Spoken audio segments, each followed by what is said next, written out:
Турсунматова Нурия Гран-принин багындыруучусу менен саламатсыздарбы, урматтуу Улуттук Кыздар Федерациясынын мүчөлөрү жана достор. Жалпыңыздарга маалым болгондой эле январь айынан баштап бизде жоокер ыры аттуу кароосунан өтүп келе жатат. Анда биз биздин жаныбызда турган досубуз Турсунматова Нурия Гран-принин багындыруучусу менен бүгүн бизде маек болмокчу. Саламатсызбы Нурия, кандайсың? Нурия, алгач өзүңдү биздин көрүүчүлөргө тааныштыра кетсең. Саламатчылык. Мен Баткен областына караштуу Кадамжай районунун Саралдын орто мектебинин 9 класстын окуучусу Турсунматова Нурия, Улуттук Кыздар Федерациясынын тең тренер кызымын. Жакшы, Нурия, сен Гран-прини багынттың. Ал жака кандай жолдор менен барып калдың? Бул жоокер ыры кароосунагы биринчи болуп мектепти турупту. Анда биринчи ордун ээси болдум. Андан соң аймактык тур болду, зоналык тур болуп, анан Кадамжай районуна барып, райондук тур болду, областтык тур болуп, биринчи орунду багындырдым ал жакта деле. Андан соң республикага жолдомо алып, республикадан гран-при ээси болуп отурам.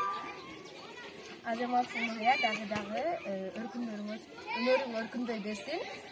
Андан эмесе бизге кандай өзүңдүн ийгилигиңди себебин же болбосо себепчисин бизге айта кетсең. Ал үчүн кандай аракеттерди кылдың, эмне сага жардам берди? Биринчи болуп эле мен ыраазычылыгымды ошол Мырзалиева Жылдызхан эжекеме билдирип кетемин. Себеби эл көрдүрүп, жер көрдүрүп, мени ушул эжеке сахнага алып чыгып, элдин алдында сүйлөп тайманбаган сезимди ойготкон менин эжекем болот. Мен ушул Арузат кыздар кеңешмесинин жетекчисинин оң колу болуп иштеп келип, ушундай даражада ушундай ийгиликтерди багындырып жүрөмүн.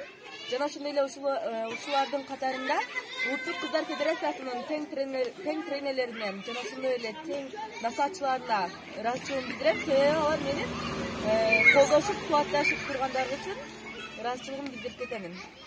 Жок, ондо мен айтайын да. Анда эмесе Нурия учурдан пайдаланып, өзүнүн сыйлыгыңдын ээси болду. Анын себепчилерине сен өзүңдүн ыраазычылыгыңды билдиресиң. Эң биринчи болуп эле мен ыраазычылыгымды алтындай болгон апама билдиремин.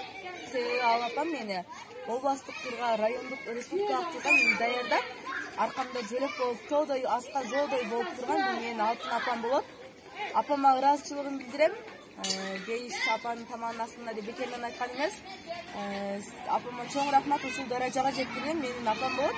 Жана ошондой эле алардын катарында менин мугалимим жетектеп алып барган Хайткулова Айжамал эжекеге жана ошондой эле Алтын эжекеме, Сарикова Алтын эжекеме чоң ыраазычылыгымды билдиремин.